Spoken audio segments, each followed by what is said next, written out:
Hey everybody, welcome to another episode of Mike's Collection. I am Mike, and this is my co-host, Casey. Hello, Casey. And in today's video, I thought I would shake things up a little bit because I've been reviewing G.I. Joes for my last several videos. So I thought I'd take a look at another corner of my collection, and I opted for Pacific Rim. So I'm going to take a look at the figures that were produced by NECA from 2013 up until about 2016. And these were all based on the original Pacific Rim movie that was directed by Guillermo del Toro. So there were both the monsters, or the Kaiju, and the robots, or the Jaegers, that were produced by NECA. When these figures were announced, I was interested in both.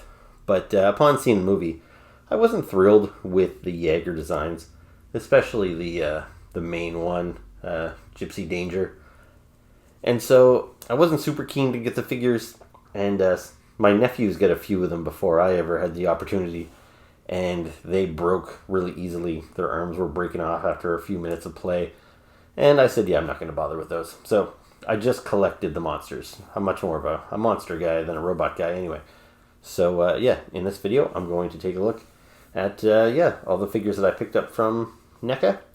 And, let me just put Casey down here, and we'll get started.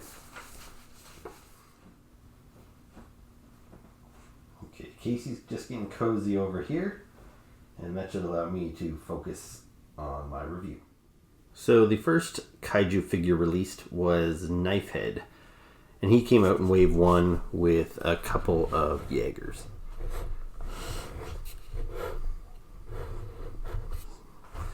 So I'll give you a full look at him here. So, a very interesting character design. And I had seen images of this guy before the movie had come out. And yeah, I was really sold on it once I saw this guy. Oh, Casey's on the move. One sec. Okay, so yeah, as I was saying, I was just commenting on his interesting design. You'll see here he's got this kind of split forearms, kind of weird spiked turtle shell on the back. He's got the two sets of arms. So the larger primary arms there, and then these little guys here in the bottom. The head design is very cool. I don't think there's any jaw articulation here. Nope. So the head is kind of based on, I would say, a goblin shark.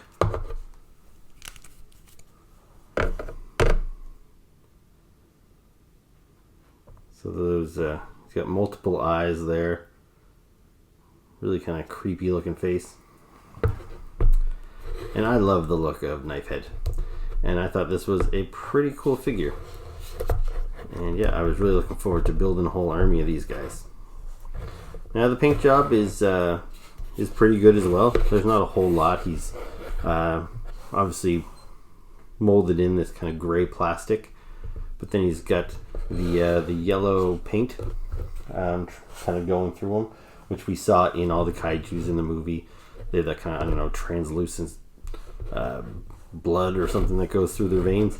So yeah, that looks well done. And there's paint apps around his mouth where he's got the pink tongue and the white teeth, the blue eyes. So yeah, this was a pretty cool figure, and I was pretty happy with him. And he's about 6 inches tall. I think at the time he cost about $20. And just to give you an idea of scale, I'll put him here next to a Marvel Legend. So here's a Spider-Punk. And so you can see there, they're pretty close. If it wasn't for the knife on Knifehead's head. Oh, Casey's moving again. One second, and I'm back. Okay, so yeah, as you can see, if it wasn't for the knife on his head, they would be about the same size at about 6 inches. Now, next up is Leatherback. So now his design, I think, was based more off of a gorilla.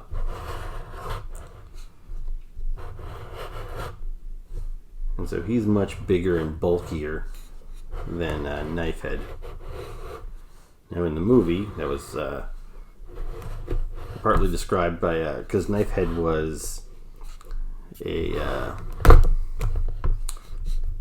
was it a level 3 Kaiju, and Leatherback here was a level 4. So get a closer look at his head here. So some nice detail. He does have an articulated jaw there. Let's see these weird little dreadlocks or whatever coming with the back of his head. He's a lot more articulated than Knifehead. I probably should have showed you Knifehead's articulation, but I was distracted by the dog. But he didn't have much. But Leatherback here, so his arms are articulated. He's articulated the elbows, articulated at the wrist a little bit. All of the fingers on his hand are individually articulated. So his head swivels. The jaw I already mentioned. His leg there, you can see multiple joints on his leg. So he's got ankle, and then joint there, there's a swivel there. So yeah, get a fair amount of movement from this guy.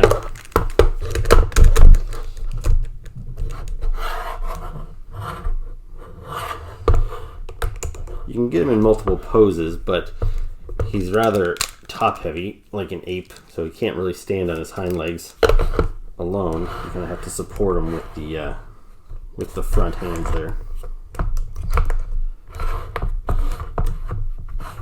But just size-wise, I'll put Knifehead back up here.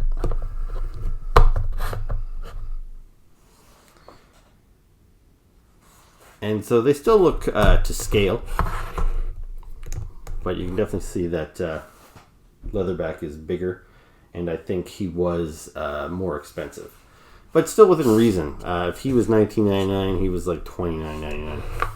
And I was totally fine with that, because obviously they made a lot of improvements. And yeah. Now Leatherback here, again, I'm assuming you guys have all watched the movie if you're watching these videos. So Knifehead appeared in the opening scene fighting Gypsy Danger, where he killed the main character, Raleigh's brother. This guy here, Leatherback, appeared in the scene where 2 Kaijus emerged from the breach for the first time. So there was this guy, and then there was Itachi, who we'll take a look at pretty soon. And on his back here, this doesn't move or anything, but in the movie, he used this to kind of create an electromagnetic pulse, which kind of froze the Jaegers in place. But anyway, it's a lot of nice sculpted detail on there. So yeah, that's Leatherback. And next up is Trespasser. So this guy was in the movie, but only very briefly. In the prologue of the movie, when they start talking about these things emerging from the Pacific Rim, this guy is featured as the very first Kaiju to emerge and attack the human race.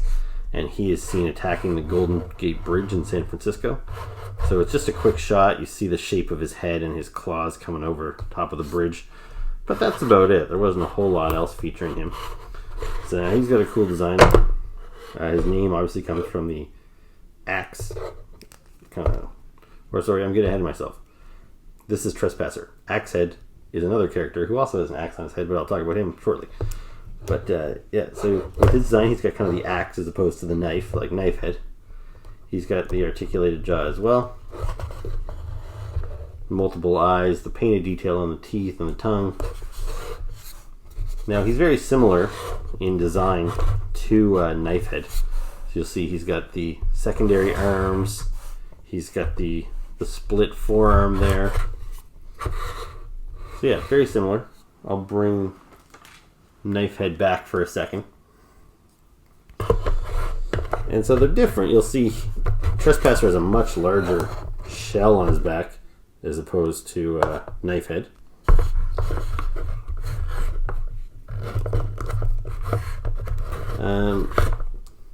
Not much else different. Their tails are the same. They have the same number of fingers. So yeah, pretty much the same design, but not the reuse of parts, obviously, because Trespasser is much larger. However, the next figure I'm going to talk about is actually Knifehead once again. So this is battle damaged Knifehead. Let me clear these guys out of here for a second.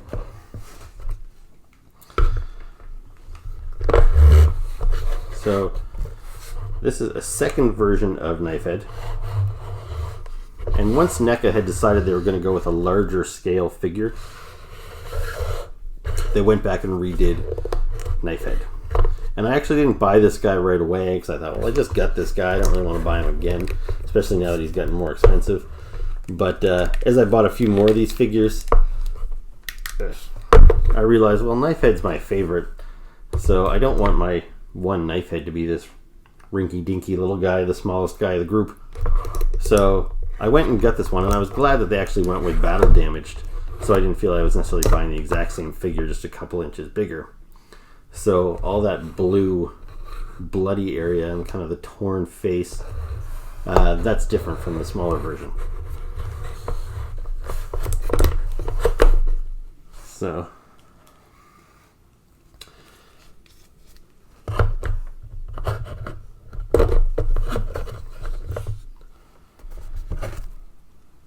there's the two of them side by side. So you'll see the second Knifehead is quite a bit larger. The design is the same, but the newer version, the secondary one, does have more articulation. So on this version here, the secondary arms didn't have any articulation, but on this one here, there's wrist swivels, and they can move up and down. He's got more articulation in the leg. And yeah, he's got the hinged jaw, which the smaller one didn't have. So this Knifehead does share some parts with Trespasser, but they're still not identical. You'll see again, Knifehead still has a much smaller shell when compared to Trespasser, but they're pretty similar otherwise. And I guess that's okay, because in the movie it explains that these guys are all clones of one another. So that's Knifehead. So next up we'll take a look at Skarner. Now Skarner is one of 3 kaijus that emerge in the final fight scene. So when the heroes have to go to the actual breach down in the Pacific Rim, we get 2 of these guys, which are again level 4 kaiju, and then the first level 5 kaiju pops out of there as well, and he was even larger, and unfortunately we never got a figure of him. So this is the only kaiju we got from the movie's finale. And you'll see he shares a lot of design features with both Knifehead and Trespasser. He's got the split forearms, the 3 toes, the secondary arms, the turtle shell on the back.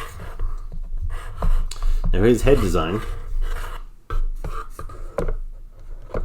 I don't know if this is based on a real world creature or not. Maybe kind of. There's parts of a hammerhead shark in there with those big curved horns, almost bull-like.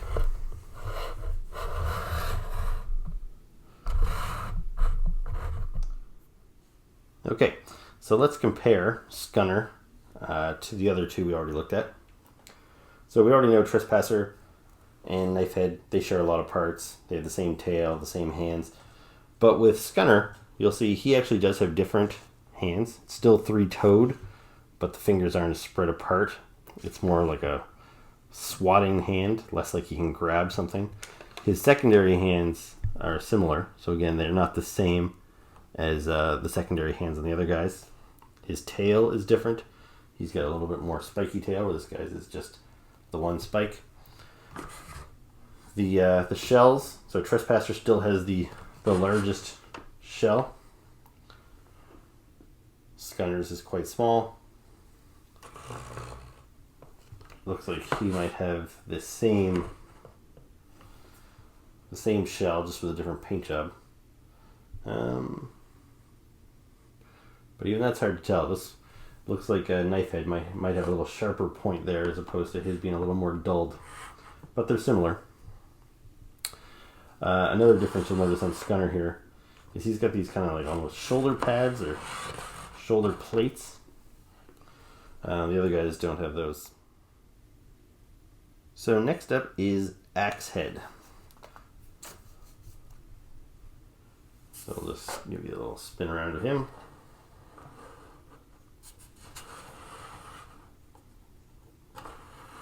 And I apologize for the shaky camera work here. These guys are a little bigger than the G.I. Joes I'm used to dealing with, and they just don't fit on the screen with the setup that I have currently. So I'm forced to kind of hover around here. So Axehead didn't actually appear in the movie.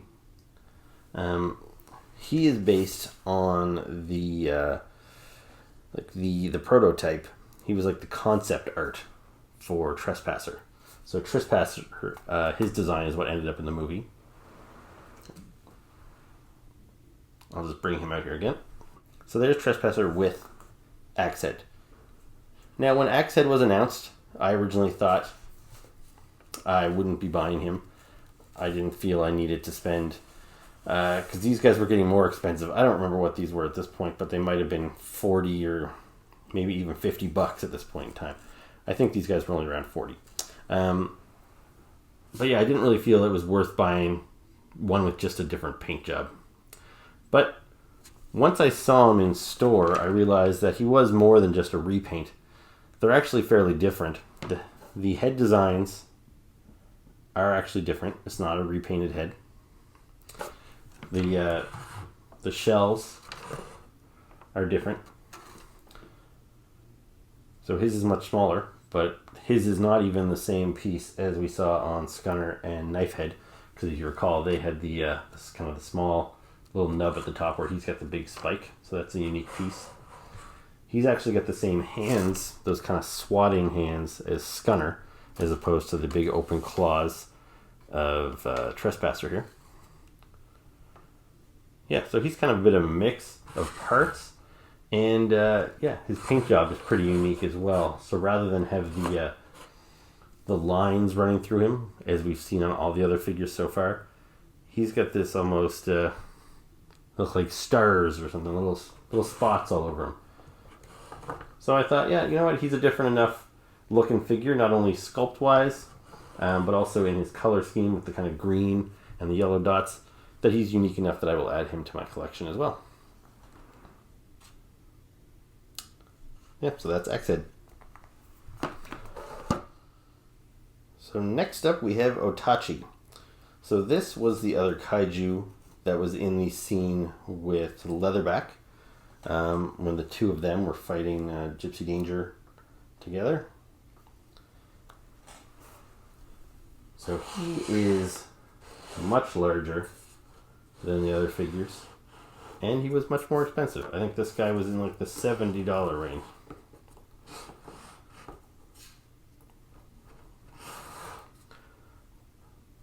But that's a little bit justifiable just in the fact that this required all new parts.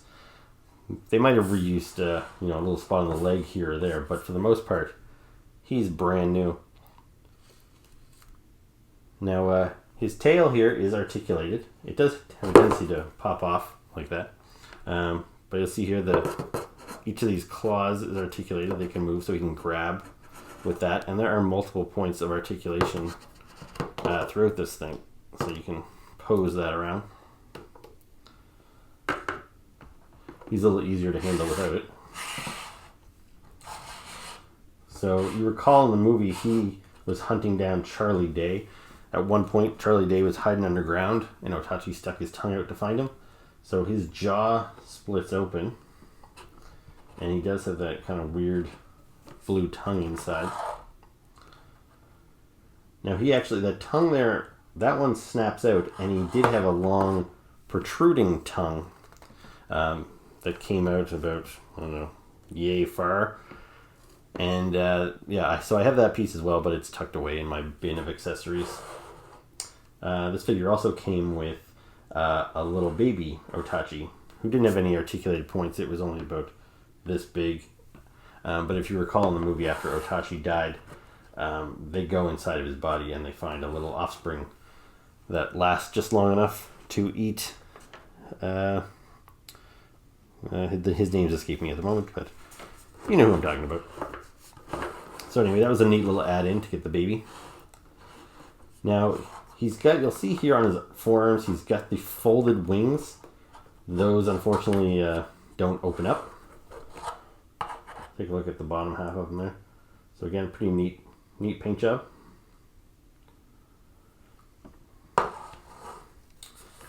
Now, when they announced this figure, I was really hoping that he would have his wings, because I thought that was a very cool look. Unfortunately, what they decided to do is release a secondary version with the open wings, which I would have considered getting that one instead, but true to the movie, at that point, Gypsy Danger had lopped his scorpion tail off, and that's when Itachi grew his wings. So if you bought the winged version, which was another $70, he had the big open wings, but his butt just looked like that. It was just a nub, and it didn't include this really cool articulated tail. So you kind of had to pick one or the other, or you're going to spend a lot of money to have two different Otachis. So the winged Itachi is the only kaiju figure from that first movie that I did not get. I was satisfied with my crawling tailed version. But yeah, lots of articulation, really cool sculpting, nice paint job. If you can still find one, highly recommend it. And next up is Mutavore. So again, this is pretty much an entirely new sculpt, which is good because this was another expensive one. He's not as big as Itachi, but I think he still cost about the same. But yeah, he is not just a bunch of reused parts. You'll see he's pretty much brand new. So he's got this giant fin on his back, the kind of weird double tail there. Very weird head design with the kind of upside down head. The eyes are on the bottom portion of his head. Jaw is articulated. Whoops. And you'll see here, he has a tendency to do that, to topple over. He's very front heavy. While I've got him here, you'll see his secondary arms. They're almost like hooks. They don't have fingers or anything like that. So yeah, he's a very interesting design. You see that joint there on his neck? His head swivels side to side. Let me just put this down for a second. So because he is so front heavy, you'll see here on he's got kind of that spiky breastplate. They actually included this base, which you put right there, and that is meant to prop him up. So he leans on that when he's being displayed. So I'm glad that they included that, because otherwise he'd be definitely leaning up against somebody else. So I'll try and do the head swivel here. Let's see. Yeah, so you can see how that kind of goes side to side. The jaw articulates upwards.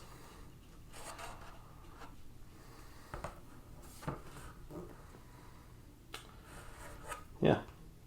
So that is Mutavore. Now this character, you might not recognize him. He didn't have much of a scene in the movie either, but there's a scene when they decided they're going to stop using kaijus and they're just going to build a wall. And then this guy, he is shown on a TV news report breaking through the wall in Sydney, Australia. So you might see this familiar head just busting through, and he's eventually killed by Striker Eureka, which I think mostly happens off screen. But yeah, so that is Mutavore. And finally we have Hardship. Now it's kind of a weird name, but I like it. Now you'll see that Hardship here, he is using a lot of the same parts as Mutavore. Now he's got a totally unique head. And like Knifehead and some of the other guys, like Axehead, he's got a very long, strange, bony protrusion coming out of his forehead. Now he's a different color scheme where a lot of the other guys had very similar grayish green look. He is pretty purple and brown. His face there, so he's got the green tongue. He's also got the jaw that comes apart like Itachi did.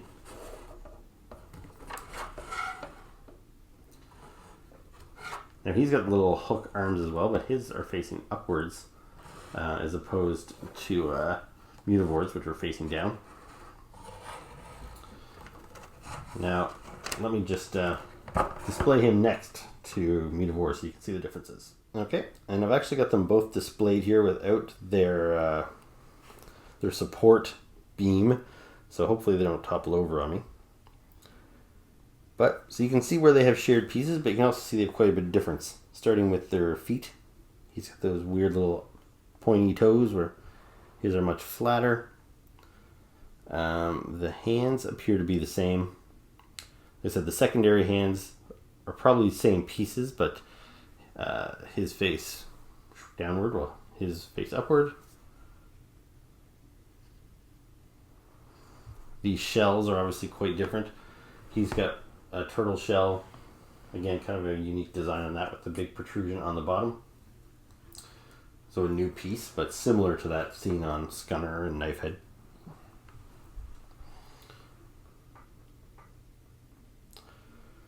So yeah, similar, but different. And I would say definitely worth picking up both of them. And here you see the whole gang. So I can kind of go around here and give you a 360.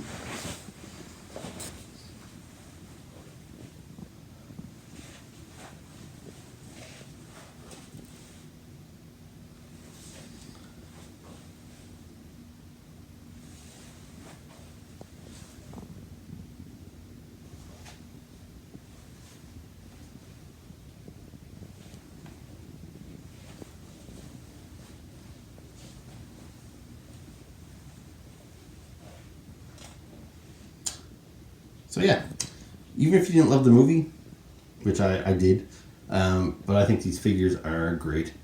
And if you're a monster fan, they're worth owning regardless.